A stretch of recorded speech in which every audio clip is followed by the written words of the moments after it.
ఇవన్నీ కంప్లీట్ అయితాయా లేదనేది కూడా క్వశ్చన్ మార్క్ చెప్పాలి. ఇదే విషయంపై ఒకసారి మనం బొడ్డు రవీందర్ గారి దగ్గర వెళ్దాం. బొడ్డు రవీందర్ గారు, ఇప్పుడు మన వెంకటరెడ్డి గారు అలాగే కార్తిక్ గారు ఏదైతే చెప్పారో ఖచ్చితంగా ఈ రేస్ కార్యక్రమానికి సంబంధించింది ఈ 55 కోట్ల రూపాయలు దాంట్లో 9 కోట్ల రూపాయలు ట్యాక్స్ రూపంలో వెళ్ళింది వాస్తవమే. అయినప్పటికీ గ్రీన్ కో కంపెనీ ఏదైతే వెనకడిగేసిందో అప్పుడు హెచ్ఎండిఏ తనకు తానుగా దాంట్లో డబ్బు బదిలీలు చేశారని చెప్తున్నారు. ఈ విషయంపై ఎప్పుడైతే కేటీఆర్ గారి విషయంలో వస్తున్నారో నేను స్వచ్ఛంగా ఎక్కడ ఒక్క రూపాయి కూడా అవినీతి జరగలేదు, నేను రూపాయి కూడా ప్రతి విషయంలో రాష్ట్రానికి సంబంధించిన హైదరాబాద్కి సంబంధించిన ఒక బ్రహ్మాండమైన పేరు ఇమేజ్ పెంచడానికే ప్రయత్నం చేశాను, నా అధికారాలను ఉపయోగించుకున్నాను. As a minister I have a rights to invest or I have to rights to transfer the money అని చెప్తున్నారు. ఈ విషయంపై మీరు ఎలా దీన్ని స్పందిస్తారు? దీన్ని ఇప్పుడు మన వెంకటరెడ్డి గారు అడిగినట్టుగా, శామ్యుల్ గారు అడిగినట్టు, కార్తిక్ గారు అడిగినట్టుగా దీని విషయంపై మీరు ఎలా స్పందిస్తారండి? ముందుగా ఫోర్ సైడ్స్ టీవీ చూస్తున్నటువంటి ప్రేక్షకులకు, ఈ కార్యక్రమంలో పాల్గొన్న ప్రతి ఒక్కరికి కూడా తెలంగాణ ఉద్యమ వందనాలు తెలియజేస్తా ఉన్నాం. నిజంగా వీళ్ళు కంప్లీట్ గా రివెంజ్ పాలిటిక్స్ చేస్తారని క్లారిటీగా ఉంది, ప్రజలందరికీ కూడా అర్థమవుతాం. ఎందుకంటే ఎక్కడ చూసినా కూడా వాళ్ళు ఇప్పటి వరకు చేసిన కార్యక్రమాలు ఏమున్నాయండి? ఒక్క మంచి పని ఉందా? కేవలం వాళ్ళ దొంగ హామీలు 420 హామీలు ఇచ్చి తప్పించుకోవడానికి చేస్తున్నటువంటి కార్యక్రమాలు తప్ప ఇందులో ఎక్కడన్నా ఇటు కాళేశ్వరం అన్నారు, కాళేశ్వరం క్లియర్ అయిపోయింది, అందులో అవినీతి లేదని క్లారిటీ వచ్చేసింది. ఒక చిన్నవాడి 2 పిల్లర్లు సరి చేసుకుంటే అయిపోయేదానికి మొత్తానికి తీసుకుపోయి ఆంధ్ర వాళ్ళకి మొత్తం నీళ్ళన్న చెప్పే కార్యక్రమాన్ని చేపట్టి బడకజల్లు క్లియర్ అయిపోతుంది. అది బీజేపీను కాంగ్రెస్ వాళ్ళు చేస్తున్నటువంటి, తెలంగాణ చేస్తున్నటువంటి పెద్ద కుట్ర. సరే అవినీతి అని మాట్లాడుతాం, అసలు అవినీతి అని ఇప్పటిదాకా లేనే లేదు.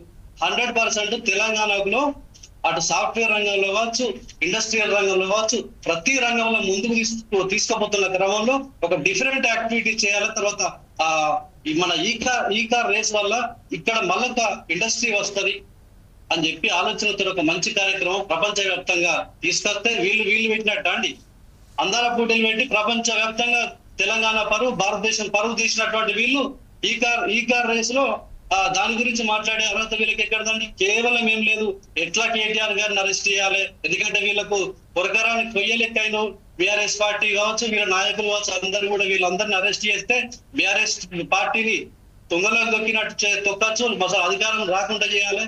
దాంతో అటు కాంగ్రెస్ వాళ్ళు, బీఆర్ఎస్ మన బీజేపీ వాళ్ళు ఇద్దరు కలిసి వీళ్ళని మీద ఏదో చేయాలని ఒక కుట్రతోటి అక్కస్తోటి చేస్తున్న కార్యక్రమాలు తప్ప వీళ్ళు ఎక్కడుందండి? వీళ్ళకి కనబడతలేవా? వీళ్ళ సుంకిసాల కానీ, లగచర్ల కానీ, సుధీర్ రెడ్డి బాబత్ వాళ్ళకి సంబంధించిన కంపెనీ కానీ, అదేవిధంగా కంచెకచ్చి పోలి భూములలో చేసినటువంటి నిర్వాహకం మనం అందరం చూసినాం కదా.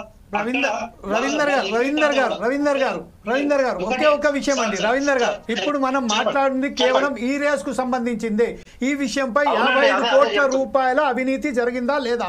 55 కోట్ల రూపాయలు వేరే దేశాలకు మార్పిడి జరిగిందా లేదా? అనుమతి పొందిందా లేదా? ఈ విషయంపై మాట్లాడండి. 100% 2022లో మనం ప్రారంభించుకున్నాం. దాంతో సక్సెస్ అయింది. 700 కోట్ల రూపాయలు తెలంగాణకు లాభం వచ్చిందండి. ఎక్కడ అవినీతి జరిగిందండి? వీళ్ళు మొన్న అందరూ పోటీలు పెట్టి ఏం లాభం వచ్చిందండి? ఇంకా పరువు పోయింది. కానీ అట్లనే మన 700 కోట్లు తెలంగాణ రాష్ట్రానికి తీసుకొచ్చినటువంటి మంచి కంపెనీ ఒక మధ్యలో కంటిన్యూ అవుతున్నటువంటి అగ్రిమెంట్ ను వీళ్ళు చేతగాక డబ్బులు కట్టలేక దాని మధ్యలో తప్పించుకొని కేటీఆర్ గారు మీ అరెస్ట్ చేయాలి, దాన్ని ఎందుకు ఆపేసిరండి? లాభం వచ్చేదాన్ని ఎందుకు ఆపేసుకోవాల్సి వచ్చిందండి? తెలంగాణకు లాభం వచ్చే కార్యక్రమాలను, ఇండస్ట్రియల్ వచ్చు, చాలా ఉద్యోగాలు దొరకు, మనకు ఆర్థికంగా మంచిగా డెవలప్ అయ్యే కార్యక్రమాలను ఎందుకు బంద్ చేసినారు?